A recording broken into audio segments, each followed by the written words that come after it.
السلام علیکم ورحمۃ اللہ تعالی وبرکاتہ۔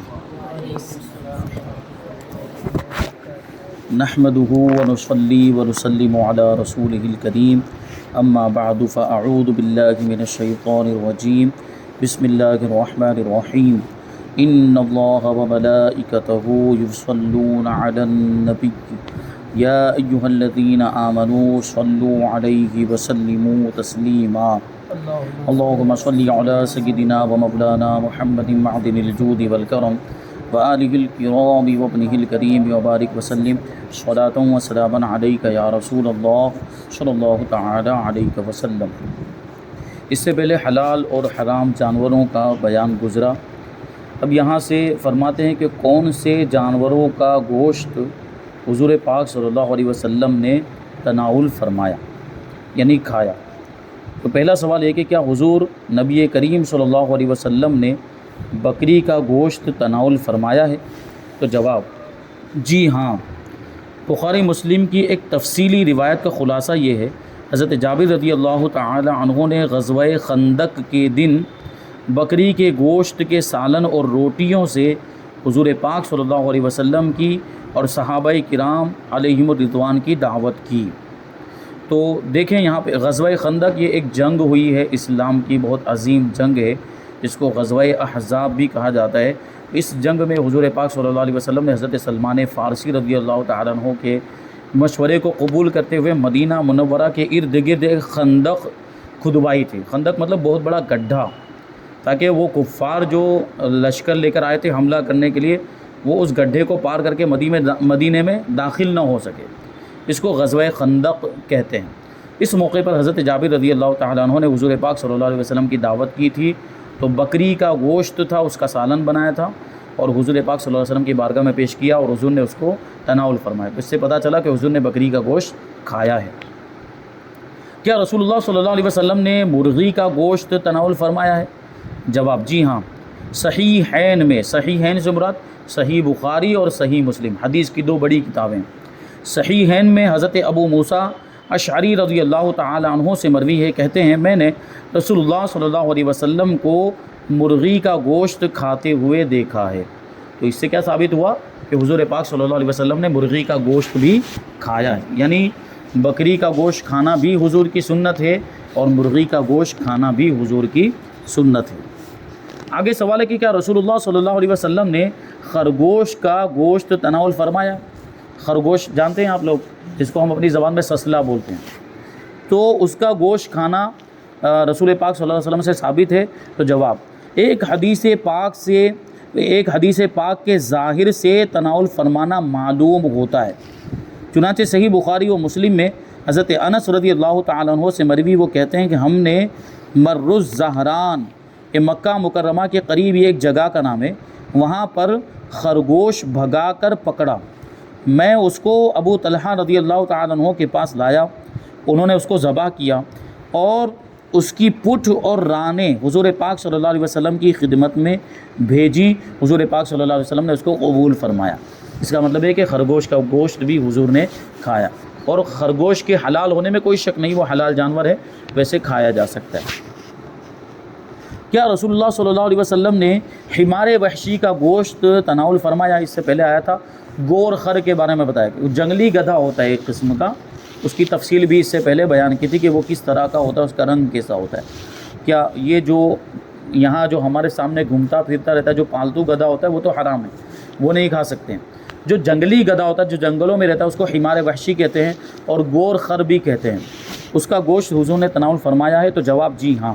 صحیح بخاری و مسلم میں ابو قتادہ رضی اللہ تعالیٰ عنہ سے مروی انہوں نے حمار وحشی یعنی گور خر دیکھا تو اس کا شکار کیا۔ حضور اقدس صلی اللہ علیہ وسلم نے فرمایا کیا تمہارے پاس اس کے گوشت میں سے کچھ ہے؟ تو عرض کی ہاں، اس کی ران ہے۔ ران مطلب یہاں کا جو گوشت، اس کو حضور پاک صلی اللہ علیہ وسلم نے قبول فرمایا اور تناول بھی فرمایا۔ کیا حضور پاک صلی اللہ علیہ وسلم نے مچھلی کا گوشت تناول فرمایا ہے؟ تو جواب جی ہاں۔ صحیحین میں حضرت جابر رضی اللہ تعالیٰ عنہ سے مروی وہ کہتے ہیں کہ میں جیش الخبت میں گیا تھا اور امیر لشکر حضرت ابو عبیدہ بن جراح رضی اللہ تعالیٰ عنہ تھے۔ ہمیں بہت سخت بھوک لگ گئی تھی، دریا نے ہماری طرف ایک مچھلی پھینکی کہ ویسی مچھلی ہم نے نہیں دیکھی، اس کا نام عنبر ہے، ہم نے آدھے مہینے تک اسے کھایا۔ اور سوچے وہ مچھلی کتنی بڑی ہوگی، آدھے مہینے تک اس مچھلی کو وہ کھاتے رہے صحابہ کرام، اس مچھلی کو کھایا۔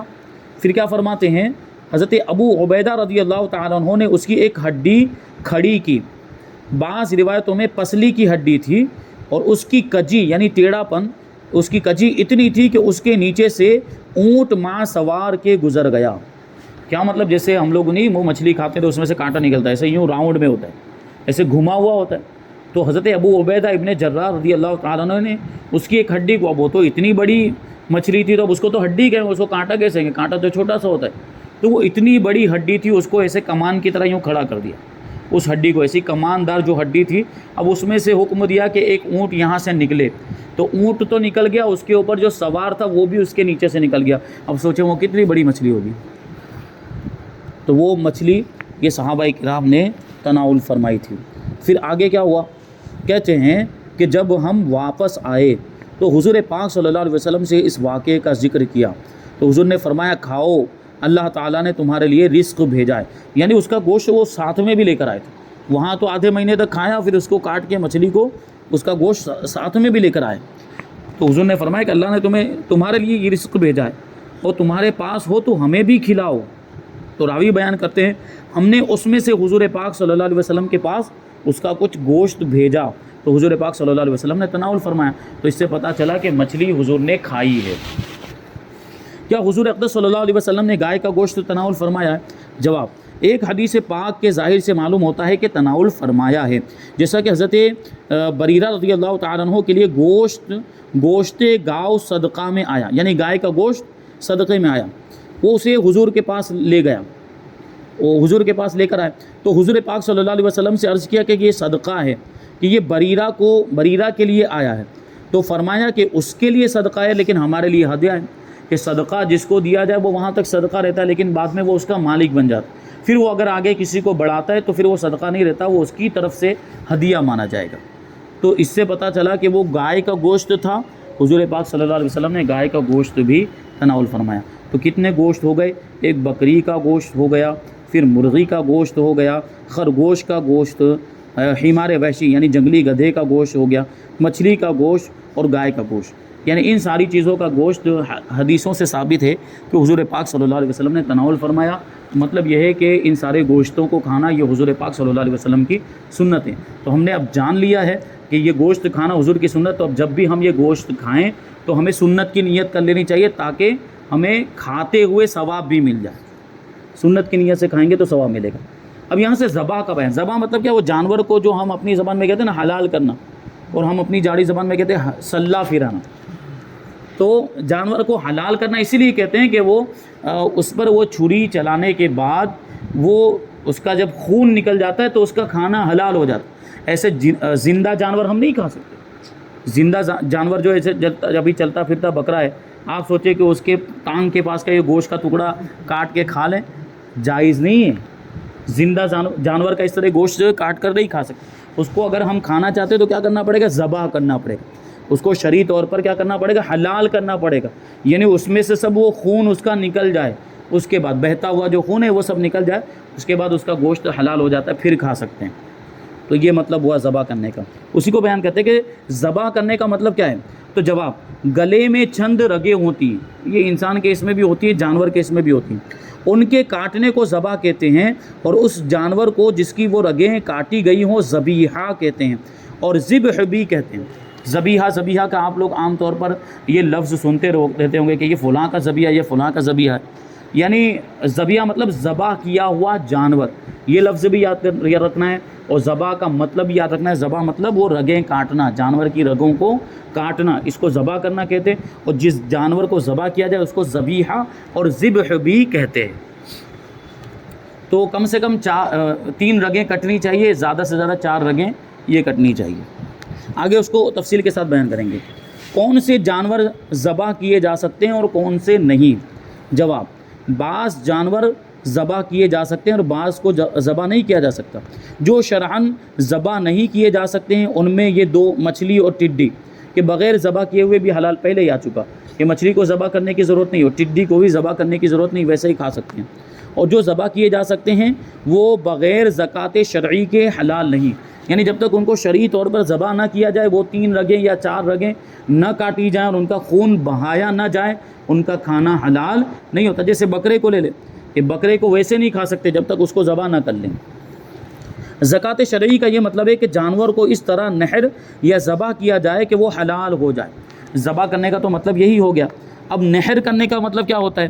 وہ نحر یہ عام طور پر اونٹ میں ہوتا ہے، کیونکہ اونٹ لمبا ہوتا ہے اور اونٹ وزنی بھاری بھرکم بھی ہوتا ہے، اس کو زمین پہ گرانا تھوڑا مشکل ہوتا ہے، تو اس کو نحر کرتے ہیں۔ نحر کرتے کا مطلب کیا ہے؟ یہاں اس کے گردن کے پاس چھرا مار دیتے، چھرا گھونپ دیتے، جس کی وجہ سے وہ خون سب نکل جاتا ہے، اس کو نحر کرنا بولتے ہیں۔ اس کا بیان آگے آئے گا۔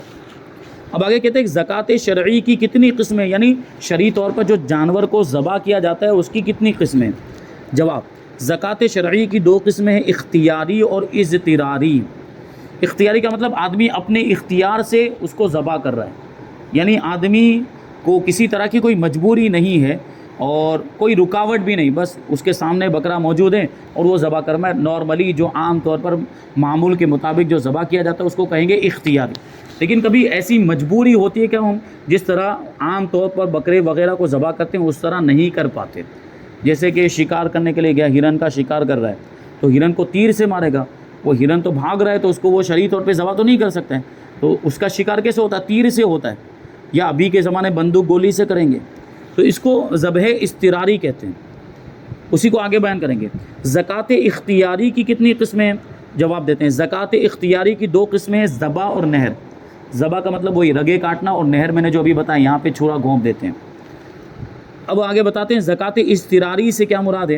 جواب، زکوٰۃ اضطراری یہ ہے کہ جانور کے بدن میں کسی جگہ نیزہ یا تیر وغیرہ بھونک کر خون نکال دیا جائے، اس سے مخصوص صورتوں میں جانور حلال ہوتا ہے جو ابھی آگے بیان کی جائیں گی۔ تیر وغیرہ جیسے میں نے بھی کہا کہ وہاں جو ہرن بھاگ رہا ہے، ہرن کو ہم لوگ کو شکار کرنا ہے تو ہم اس کو، ظاہر سی بات ہے وہ بھاگ رہا ہے تو وہ شرعی طور پر تو ذبح نہیں کر سکتے، تو تیر چلاتے ہیں، تو تیر سے کبھی یہ حلال بھی ہو جاتا ہے۔ اس کی کچھ صورتیں، کب حلال ہوگا کب حلال نہیں ہوگا۔